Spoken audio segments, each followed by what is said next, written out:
말씀은 갈라디아서 5장입니다. 갈라디아서 5장 그리스도 안에서의 자유와 구원받은 자들의 삶의 열매입니다. 구원받은 자들의 삶의 열매, 그리스도 안에서의 자유와 구원받은 자들의 삶의 열매입니다. 갈라디아서 5장에서는 그 그리스도 안에서의 자유가 어떠한 것인지를 그 원리를 이렇게 설명하고 있는데, 그리스도 안에 있을 때에 우리가 자유하게 되는 것이고, 그리스도 안에 있을 때에 죄에서 종로로 타지 않고 벗어나게 되고, 율법의 요구가 하는 그 요구를 예수 그리스도 안에 있을 때 충족할 수 있다는 거예요. 무슨 말이냐면은 예수 그리스도 안에서 예수께서 죄 사함을 이렇게 이루신 그 피의 공로를 힘입어서 우리 죄를 다 사함 받고 용서함 받고 칭의를 얻었을 때, 의롭다 여김 받았을 때, 어렵게 여김 받았지만은 의인과 같은 거예요. 무슨 얘기냐면 예수 그리스도 안에서 성령과 함께 할 때에 율법의 요구를 다 충족시킬 수 있다는 얘기예요. 이렇게 그 원리를 얘기하고 구조를 얘기한다면은, 인간의 힘으로는 율법의 요구를 다 충족시킬 수가 없어. 그러니까 율법이 나쁜 것이 아니라 율법이 어려운 것인데, 거룩한 것인데, 율법의 요구를 다 충족시키지 못하니까 그 율법이 도구가 되어가지고 죄가 우리를 얽어맨단 말이에요. 완전히 종로로 지킨다고. 너 이런 율법 지키지 않았지, 이거가 못했지, 이렇게 했지, 하지 말라는 거 했지, 하라고 못했지, 이렇게 해가지고 죄인으로 낙인을 찍어가지고 완전히 죄가 장악해서 죄에 얽매여서 죄의 종로로 타고 있었단 말이에요. 그것을 예수님께서 죄값을 다 하나님께 치르시고 우리를 자유케 하셨단 말이에요. 죄값을 누구에게 치렀을까? 가끔가다 그런 얘기를 해서 제가 종종 얘기합니다만은, 당연히 하나님께 죄값을 치르죠. 어떤 사람은 사탄에게 죄값을 치르고 사왔대. 그건 말이 안 되는 거예요. 사탄은 우리를 불법으로 점거하고 있는 거예요.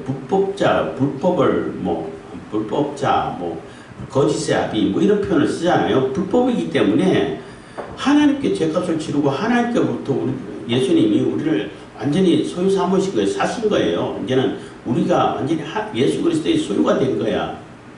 그런데 사탄이 붙들고 있으니까 너 내 건데 네가 왜 자꾸 사고 뺏어온 거예요. 그를 사탄은 완전히 제압하고 멸망시키고 뺏어온 거죠.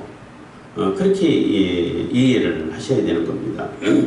그래서 예수 그리스도 안에서 성령과 함께 우리가 의인 되었을 때, 우리가 의무로 막 안 지키면 큰일 날 것 같아서 지키는 게 아니라 그러니까 의인이 됐을 때 율법의 요구를 기쁨과 즐거움으로 하나님을 사랑하는 마음으로 다 충족시킬 수 있게 된다는 거예요.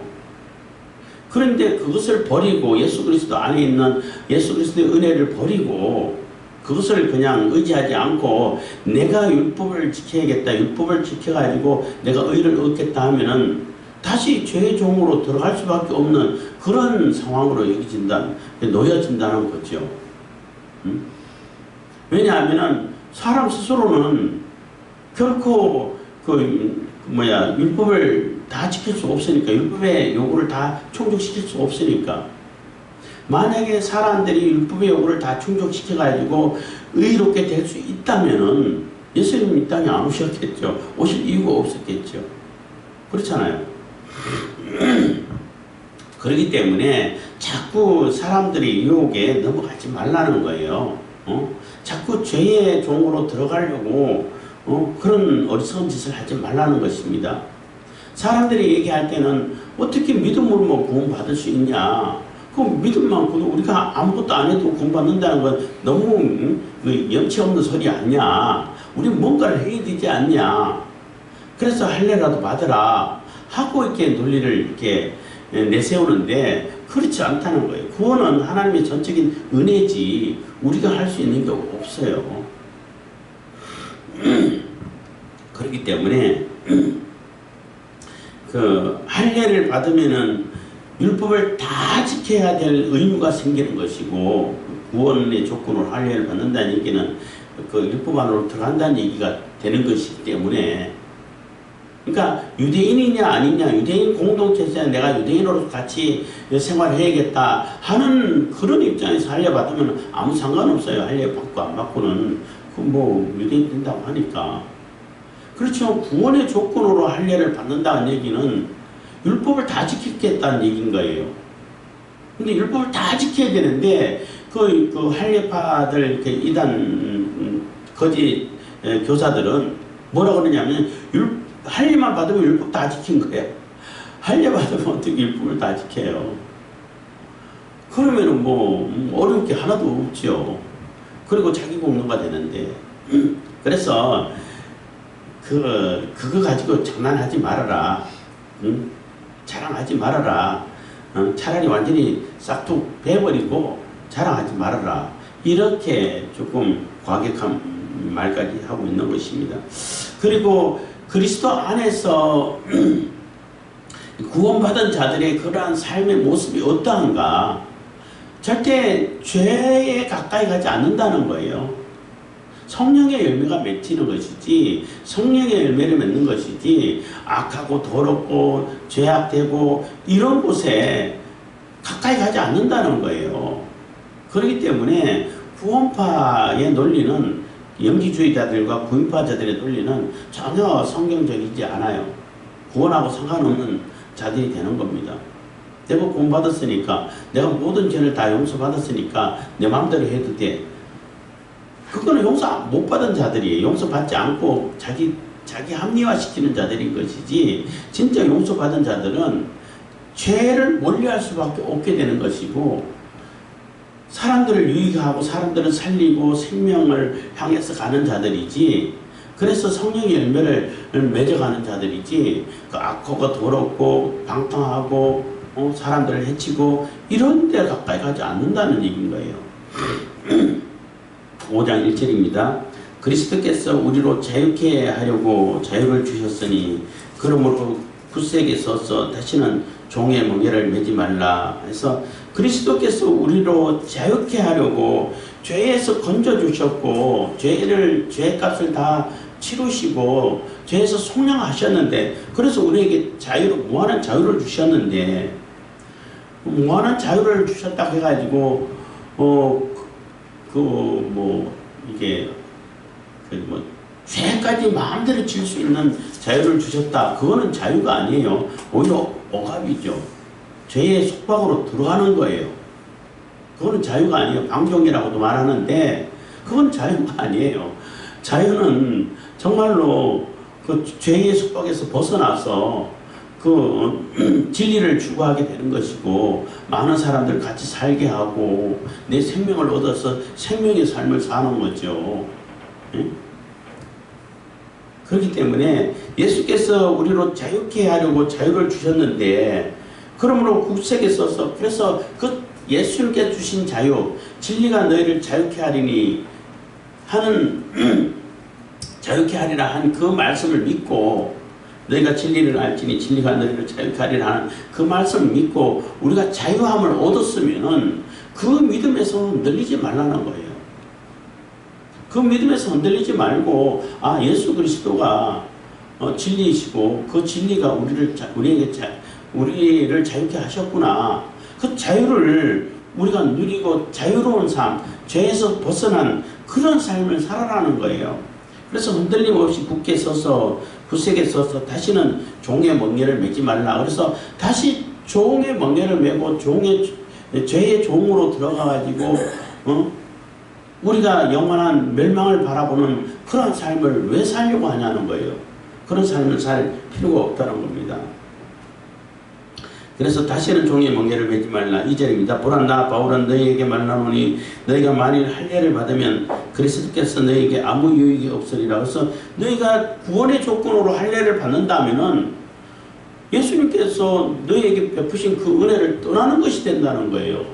예수 그리스도의 은혜를 떠나버리면, 예수님을 벗어나고 떠나버리면은 예수님께서 제속한 그 사역의 능력을 우리가 아무것도 힘입을 수가 없어.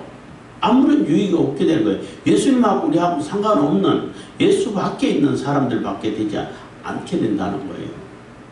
그러니까 그런 어리석음을 범하지 말라는 것입니다. 그래서 너희가 만일 할례를 받으면, 한 얘기는 구원의 조건으로 할례를 받으면 하는 뜻이에요. 그리스도께서 너희에게 아무 유익이 없으리라. 3절 내가 할례를 받는 각 사람에게 다시 증거하노니 그는 율법 전체를 행할 의무를 가진 자라. 그래서 할례를 받는다는 얘기는 내가 의롭게 되기 위해서 할례를 받겠다 한다는 얘기는 율법 전체를 다 지켜야 된다는 얘기예요. 율법의 요구를 다 충족시켜야 된다는 얘기예요. 할례만 받으면 율법 다 지켜. 그거는 성경 어디에도 안 나와 있어요. 자기 혼자 하는 얘기예요, 그냥. 그 율법, 그러니까 할례파 그런 거짓 교사들이 자기 혼자 스스로 그냥 자기 위안을 삼기 위해서, 합리화시키기 위해서 그렇게 얘기를 하는 거예요. 아무런 논리적 근거도 없고, 합리적이지도 않고, 하나님께서 말씀하지도 않고, 성경에 이르지도 않고 한 얘기인 것입니다. 그래서 할례를 받는다는 얘기는 결국은 다 지켜야 되기 때문에 율법의 그 요구를 다 충족시킬 수가 없어요, 인간이. 그러면 죄의 노예로, 죄의 종으로 들어가는 수밖에 없게 되는 것이고, 들어갈 수밖에 없게 된다는 거예요. 죄가 율법을 이용해가지고 또 지금 억압을 하죠. 억압을 하게 되죠. 그렇기 때문에 그런 어리석음을 범하지 말라는 것입니다. 4절입니다. 율법 안에서 의롭다함을 얻으려 하는 너희는 그리스도에게서 끊어지고 은혜에서 떨어진 자로다. 그래서 율법 안에서 의롭다함을 얻으려고 한다는 얘기는 율법을 내가 다 지켜가지고 의롭게 한다는 얘기는 예수님 필요 없다는 얘기잖아요. 그렇잖아요. 굳이 예수님 왜 필요로 해? 내가 율법 다 지켜가지고 의롭게 될 수 있는데. 근데 그렇게 될 수 있냐면 못 된다는 거예요. 될 수 있는 사람이 없다는 거예요. 그렇기 때문에 예수 그리스도에게서 끊어지고 은혜에서 떨어진 자로서 결국은 멸망의 자녀가 될 수밖에 없는, 멸망의 그 구렁텅이로 들어갈 수밖에 없는 그런 운명에 떨어진다는 것입니다. 5절입니다. 우리가 성령으로 믿음을 조차 의의 소망을 기다리노니. 그래서 우리가 성령으로 믿음을 조차 믿음을 따라서 의의 소망을 기다리냐 얘기는 성령이 우리와 함께 하시기 때문에 예수 그리스도의 피의 공로로 우리 죄사함을 얻고 용서함 받았는데도 불구하고 그대로 있으면 연약하기 때문에 자꾸 죄에 넘어질 수밖에 없단 말이에요. 그렇기 때문에 성령께서 내주하셔가지고 성령께서 함께 하시면은 율법의 요구를 다 충족시킬 수 있는 그런 의인이 된다는 거예요. 그리고 성령의 열매를 매적하게 된다는 거죠. 그래서 성령이 함께 하시기 때문에 우리가 성령으로 믿음을 따라서 믿음을 조차 의의 소망을 기다리노니. 그렇기 때문에 우리가 의인으로서 의의 하나님 예수 그리스도께서 우리에게 주신 그 소망, 예수님을 바라보는 그 소망, 천국을 바라보는 그 소망을 다 가지고 바라볼 수 있게 됐다는 거죠. 6절입니다. 그리스도 예수 안에서는 할례나 무할례가 효력이 없되 사람으로서 역사하는 믿음뿐이니라. 그래서 예수 그리스도 안에서는 예수님을 받아들이고 영접하고 예수 그리스도를 믿는 그 믿음만 있으면 된다는 거예요. 네가 할례 받았냐 안 받았냐 그거는 별로 중요한 게 아니라는 거예요. 예수님 안에서는. 아까도 말씀드렸지만은 내가 유대인이냐 아니냐, 유대인 공동체에서 내가 공동체로 참여해야겠다 그러면 할례가 중요해요. 그들은 할례 받은 공동체니까. 그거 아니고 예수 그리스도 안에 있냐 없냐는 할례 받았든 안 받았든 상관없다는 거예요. 할례 받은 유대인들도 예수 그리스도 안에 믿음으로, 할례 안 받은 이방인들도 예수 그리스도 안에 믿음으로 의롭게 함을 받는 것이지 그 할례는 아무런 상관이 없다는 겁니다. 그래서 사랑으로서 역사하는 믿음뿐이라. 그래서 믿음으로 여기서 자꾸 말하는 그 믿음으로 얘기하면은 한국 사람들이 워낙 분석적인 그런 그 의식 구조를 가지고 있어가지고 믿는다 그러면은 다 믿음이구나. 믿는다라고 생각하는 것은 믿음이 아니에요. 제가 여러 번 강조를 하지만은 내가 믿는다라고 말하고 생각하는 것이 곧 믿음이라고 사람들이 많이 생각하고 있어요. 특히 한국 사람들은. 헬라 사람들도 마찬가지지만은 그 한국 사람들은. 그래서 나는 믿는다고 얘기하고 또 교회도 다니고 또 믿는다고 생각도 하고 있어.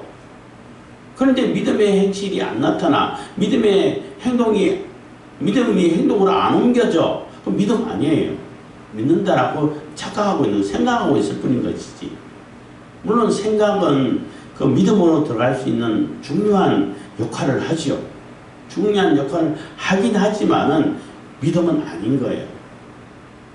믿음으로 들어가기 위한 문을 여는 그러한 역할을 하는 것이지, 문을 열어놓고 안 들어가면은 아무 소용없는 거잖아요. 문 닫아놓고 안 들어가도 소용없지만 문 열어놓고도 안 들어가면은 바보죠. 그래서 믿음의 행실이 나타날 때에 그게 믿음이구나. 믿음의 실천이 있어져야 그게 믿음이라고 말할 수 있는데, 유대인들은 너 믿음으로 구원받아 하면 믿음의 실천까지 다 생각하고 믿음의 결과까지 다 포함해가지고 생각해요. 그렇기 때문에 믿음뿐이다라고 해도 충분히 의미 전달이 돼.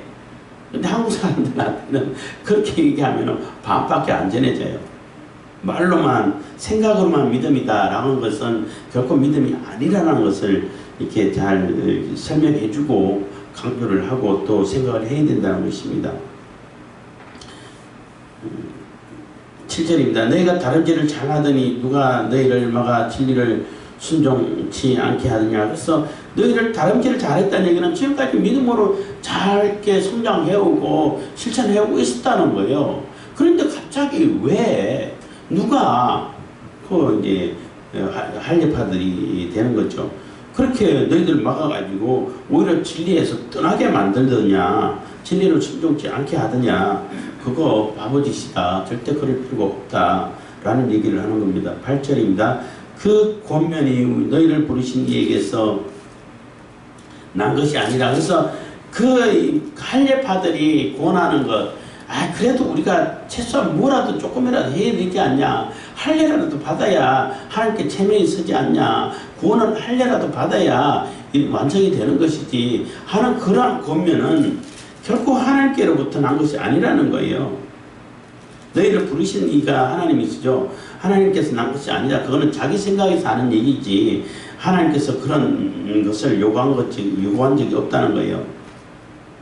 10절이 9절입니다. 적은 누룩이 온종일 퍼지니라. 얘기는 누룩이 조금만 넣어도 결국 나중에 다 퍼지잖아요. 다 부풀게 한다고. 그것처럼 조그만 별것도 아닌 것처럼 여겨지는 그러한 할례 문제, 그거 아무것도 아니지 않냐, 요 정도 한다고 해가지고 뭐 잘못될까 이렇게 생각할 수 있는데, 그 조그만 생각이 결국은 다 죄에 물들게 만들게 되고 하나님 예수 그리스도 은혜 안에서 떠나게 만들게 되고 진리를 왜곡시키게 만들게 되고 복음을 이상한 다른 복음이 있다는 것처럼 여기게 된다는 거예요.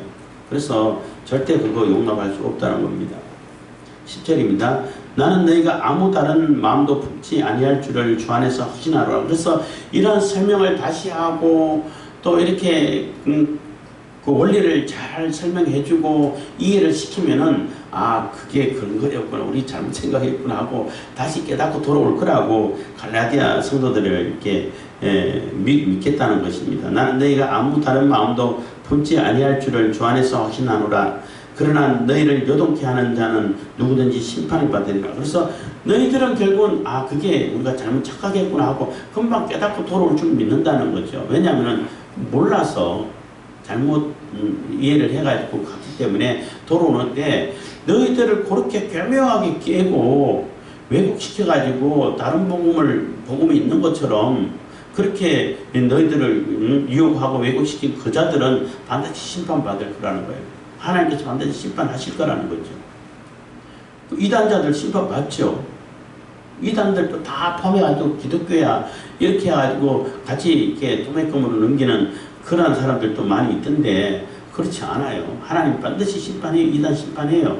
이단을 심판할 뿐만 아니라 교회 안에서 제가 여러 번 이렇게 자주 쓰는 얘기입니다만은 경건을 이익의 재료로 삼는 사람들, 그러니까 자기 어떤 욕심, 목적, 이익을 채우기 위해 가지고 교회를 이용하고 하나님을 이용하고 믿음을 이용하고 신앙을 이용하는 자들 하나님께서는 더 심하게 심판하실 거예요. 반드시 심판해요. 그러니까 내 모든 이익을 경건의 재료, 그러니까 내 모든 삶을 들여서 이익을 들여가지고 하나님 그의 나라와 그의 의를 구하는 그런 삶을 사는 것을, 그게 하나님의 뜻인데 하나님께서 그렇게 하기 위해 가지고 성경을 주시고 예수님께서 오시고 성경 말씀대로 살기로 하나님 나라를 이루어가게끔 이렇게 만들려고 구조를 하셨는데 그러지 않고 오히려 그거를 이용해가지고 종교를 이용해가지고 자기 어떤 정치적인 목적을 채우려고 하고 자기 이기적인 어떤 것을 채우려고 하는 경건을 이익의 재료로 삼는 그런 자들 하나님께서 더 심판을 하죠. 왜냐하면 그 사람들은 많은 사람들을 더 왜곡시키고 잘못되게 만들었으니까 반드시 기억하셔야 된다는 것입니다. 그래서 형제들아 10절 나는 너희가 아무 다른 마음도 품지 아니할 줄을 주께서 주 안에서 확신하노라. 그러나 너희를 요동케 하는 자는 누구든지 심판을 받으리라. 11절 형제들아 내가 지금까지 할례를 전하면 어찌하여 지금까지 핍박을 받으리요. 그리하였으면 십자가에 거치는 것이 거쳤으리니. 그래서 내가 할례를 전하고 너희들 뭐 할례 받으라고 똑같이 그렇게 뭐 그래 뭐 그냥 타협인 거죠. 그렇게 내가 복음을 전했으면은 고생할 일이 하나도 없다는 거예요.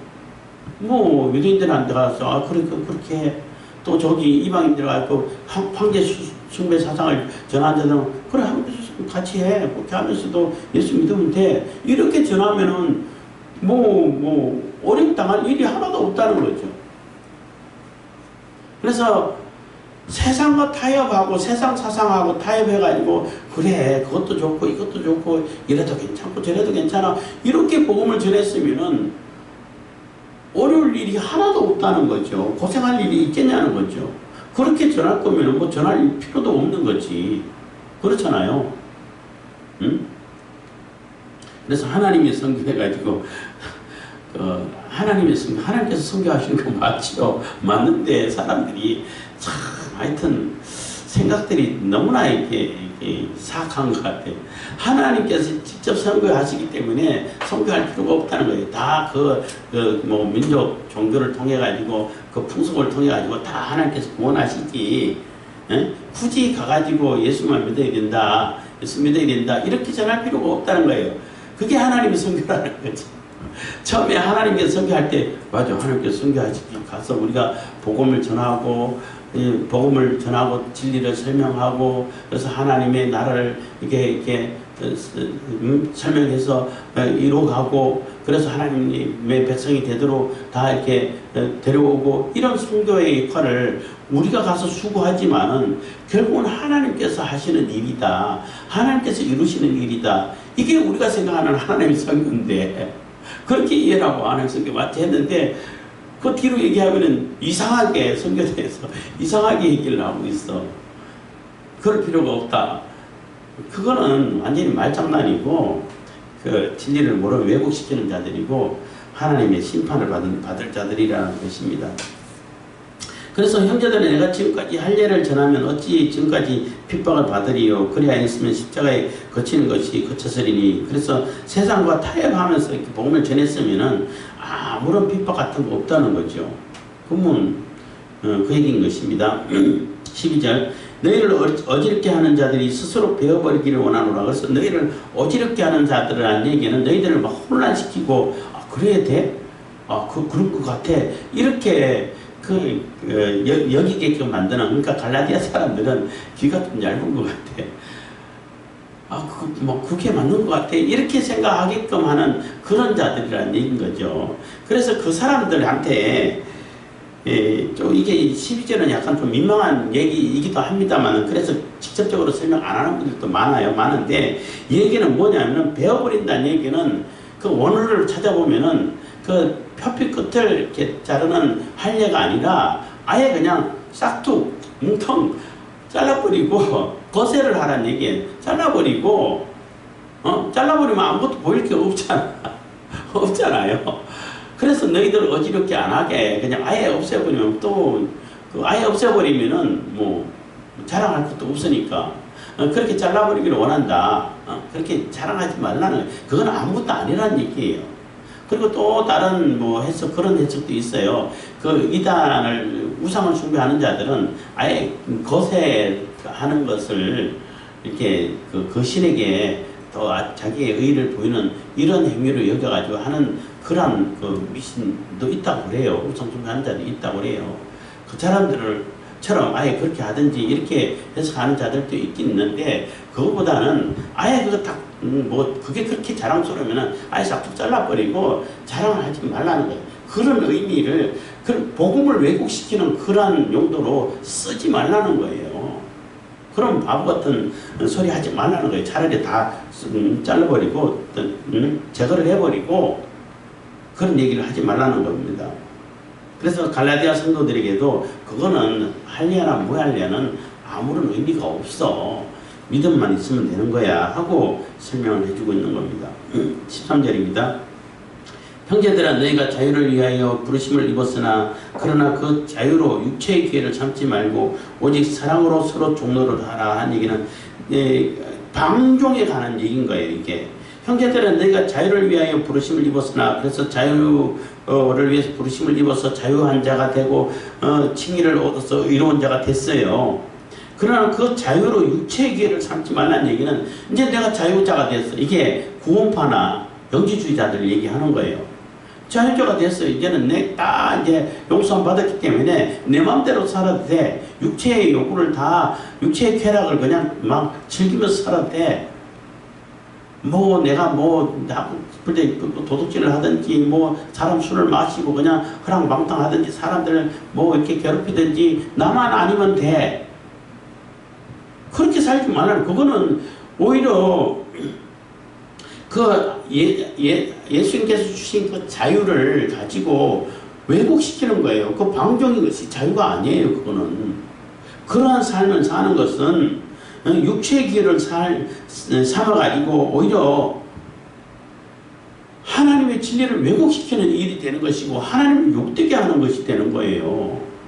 그래서 사랑의 종으로, 서로 종로로, 사랑으로 서로 종로를 하라는 얘기는, 그래서 사랑의 열매를 맺어가라는 얘기예요. 내가 정말 사랑하게 되면은 그 사람 종로로 다 하잖아요. 다 해주잖아. 내가 다 해줄게. 남자들이 뻥 중에 하나는 손에 물도 안 묻히게 해줄게. 뭐 이렇게 뻥치잖아요. 마누라가 좋으면은 그 말뚝에도 절한다는 속담도 있듯이 종로로 탄다고. 내가 사랑하고 아끼면은 그 사람들 위해서 목숨까지 바친다고. 내가 지키기 위해 가지고 목숨 걸고 지킨다고. 그게 사랑으로 종로를 하는 거죠. 그래서 내가 서로 사랑 안에서 서로 배려를 해주고 그 위해주고 서로 권면해주고 서로 같이 일어날 수 있도록 같이 힘을 얻을 수 있도록 이렇게 하는 것이 맞는 것이지. 내가 이제 자유 안에서 내 마음대로 살아도 돼. 그거는 하나님을 욕되게 하는 것입니다.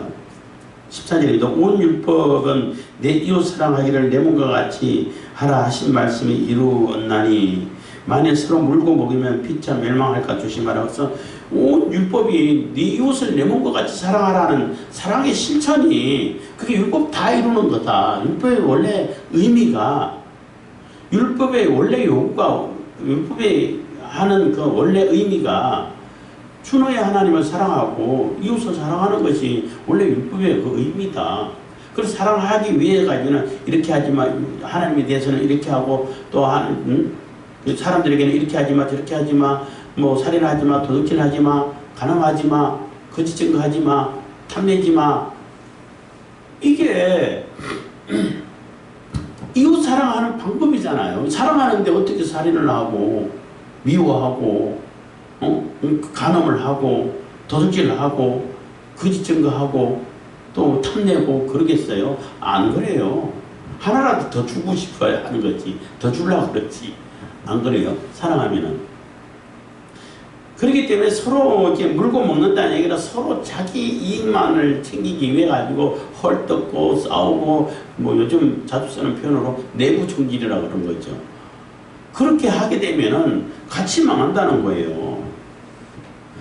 우리의 공동체 안에서 조금 해서는 안 되는 일을 하면 가서 고면하고 야 이거는 그렇게 해서는 안 돼. 이거 하나님께서 주신 진리가 아니야. 이렇게 고면해가지고 서로 이렇게 세워갈 수 있도록 그 공동체가 튼튼해지고 하나님께서 기뻐하시는 그런 모습으로 바뀌어갈 수 있도록 그렇게 해가야 되는 것이지. 막 제가 저렇게 했대요. 온 사방 다투들고 세상 복잡해가지고 막 고발해가지고 교회 문제는 교회 안에서 해결해야지.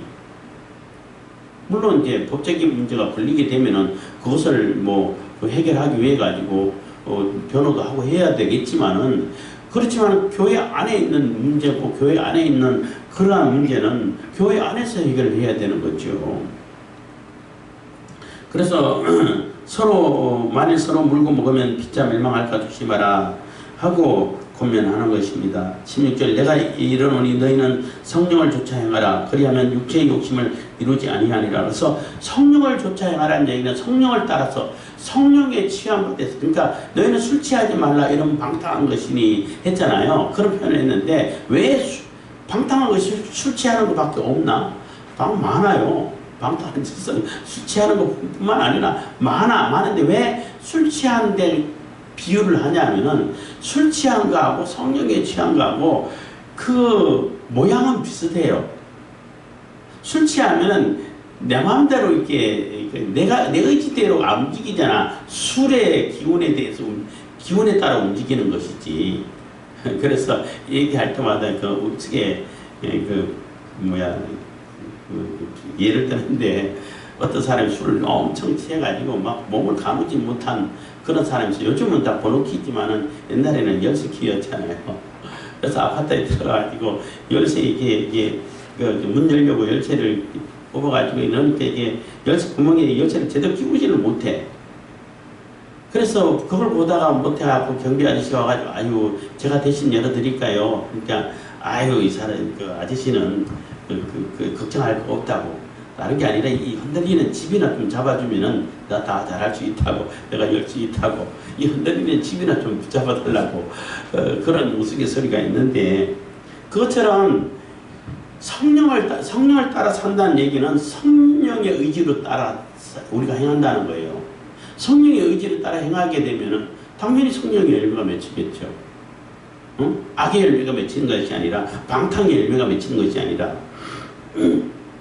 그래서 내가 이르노니 너희는 성령을 쫓아 행하라. 그리하면 육체의 욕심을 이루지 아니하니라. 그래서 육체의 소욕, 육체의 욕심은 죄된 습관, 죄로 물든 육체가 요구하는 그러한 그 서욕인데, 욕심인데 그것을 성령께서 이렇게 제어해주고 따라가지 않게끔 만들어 주신다는 것입니다. 17절 육체의 소욕은 성령을 거스르고 성령의 소욕은 육체를 거스르나니 이 둘이 서로 대적함으로 너희의 원하는 것을 하지 못하게 하려 함이니라. 그래서 육체의 소욕은 이제 죄의 습관들을 죄의 요구들을 얘기하는 것이죠. 죄의 유혹들을 얘기하는데 성령과 죄는 이렇게 서로 상반되는 것이지 같이 가는 것이 아니라는 얘기예요. 내가 성령 충만한데 어떻게 죄를 따라가? 어떻게 죄를 내 마음대로 그냥 살아도 돼? 그렇게 안 한다는 거예요.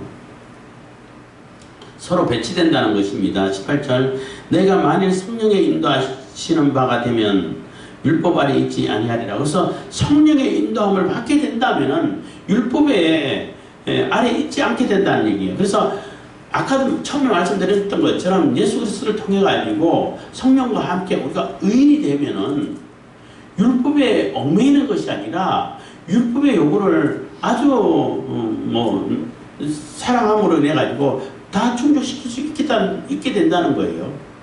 율법이 오히려 좋은 도구가 된다는 거죠.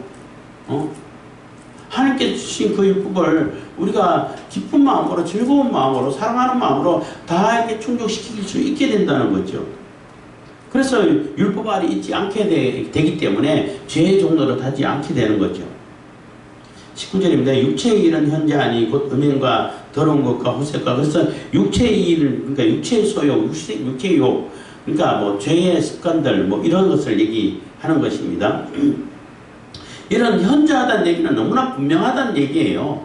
너무나 뚜렷하다는 얘기예요. 그럼 뭐 고민할 필요도 없다는 거죠. 아, 이게 육체의 소욕일까 성령의 열매일까 그러니까 고민할 필요가 없다는 거예요. 너무나 선명하다는 거, 너무나 뚜렷하고 선명하다는 얘기인 것입니다. 곧 음행과 더러운 것과 호색과 이거 육체의 소욕이지 성령의 열매가 성령께서 얘기하는 게 아니라는 거예요. 성령이 시키는 게 아니라는 겁니다. 요즘 유럽이 너무나 심각한 상태로 바뀌고 그래서 점점 조금 이제 비정상에서 비상식에서 정식으로 돌아오는 그러한 기미가 보이긴 합니다만은 너무나 많은 백인 소녀들이 12살 아이들이 그 이슬람 그 남자들에게 성폭행을 너무나 많이 당한다고 그래요. 영국, 뭐 프랑스 마찬가지인데 근데 문제는 처벌을 해도 뭐 사회봉사 며칠간 몇 시간 이렇게 말도 안 되는 법 판결을 내리니까 아니 어떻게 성폭행 보면 그것도 아이를 아동 성폭행을 했는데 그렇게 하냐 하고 비판을 했어. 누구 감히 나를 비판해? 이슬람을 비판해? 해가지고 징역형을 내려. 그 말이 되냐고 그게. 그게 어떻게 성령께서 하신 일이야. 절대 그렇지 않다는 것입니다. 그래서 너무나 이렇게 분명한 것은 음행과 더러운 것과 호색과 우상 숭배와 술수와 원수 맺는 것과 분쟁과 시기와 분냄과 당짓는 것과 불리함과 이단과 이 모든 일들이 뭐 음행, 뭐 더러운 것, 호색, 우상 숭배, 술수, 뭐 원수 맺는 것, 분쟁, 시기, 분냄, 당짓는 것 이거 다 뭐예요? 불리함과 이단 다 완전히 자기 이기적인 생각만 오로지 자기만 생각하는 거잖아요. 자기만 생각하고 다른 사람들은 전혀 배려하지 않아. 생각하지도 않아. 그 사람들은 무슨 도구야. 다 내 어떤 쾌락을 충족시키는 그냥 도구에 불과해. 이런 생각들이잖아요. 이런 것이. 그렇기 때문에 이런 짓을 하잖아요. 투기와 술 취함과 방탕함과 그와 같은 것들이라 전에 너희에게 경계한 것 같이 경계하노니 이런 일을 하는 자들은 하나님의 나라를 유업으로 받지 못할 것이요. 그래서 이런 자들 하나님 나라의 유업으로 받지 못한다는 얘기는 구원 못 받는다는 얘기예요. 천국 못 간다는 얘기예요. 천국의 백성 아니라는 얘기인 겁니다. 하나님의 자녀가 아니라는 얘기예요. 버려진 자고 멸망의 자녀라는 얘기인 것입니다.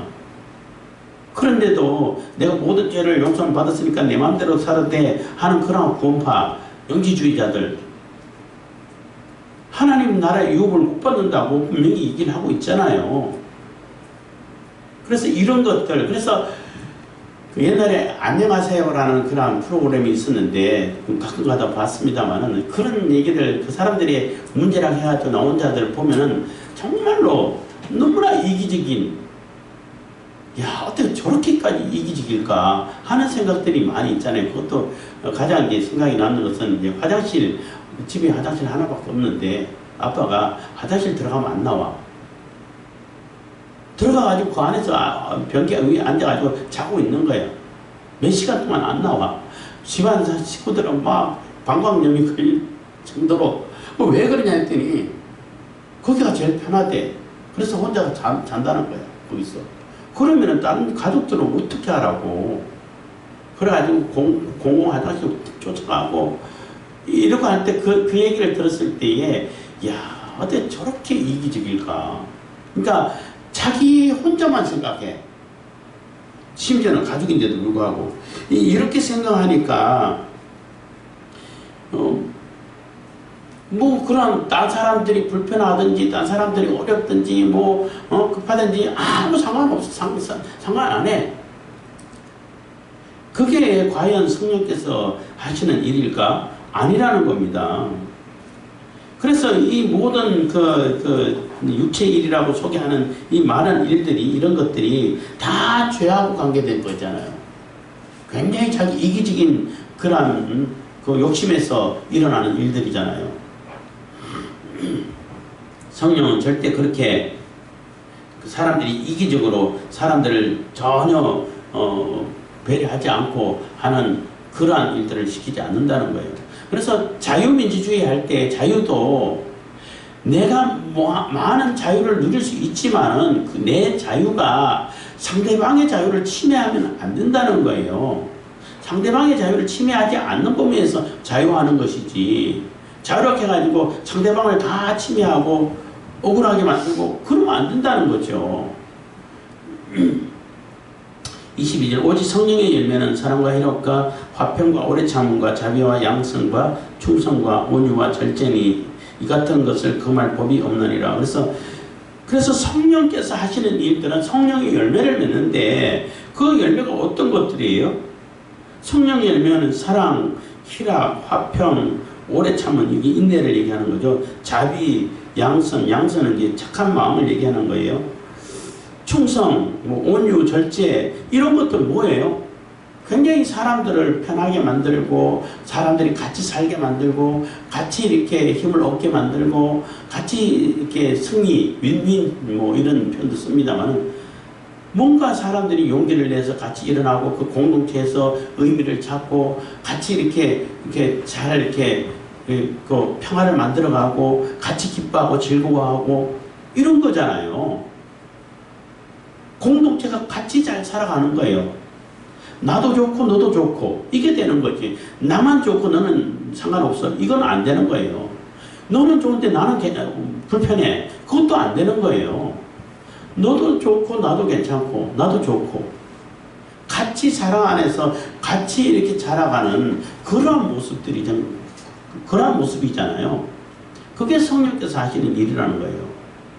다 하나님께 영광이 되고 하나님을 찬양하게 만들고 하나님을 기뻐하게 되고 하나님 안에서 서로 사랑을 베풀고 나누고 또 그 은혜를 나누고 또 같이 이렇게 기쁨과 즐거움 속에서 천국을 이루어가는 것, 그게 성령께서 하시는 일인 거예요.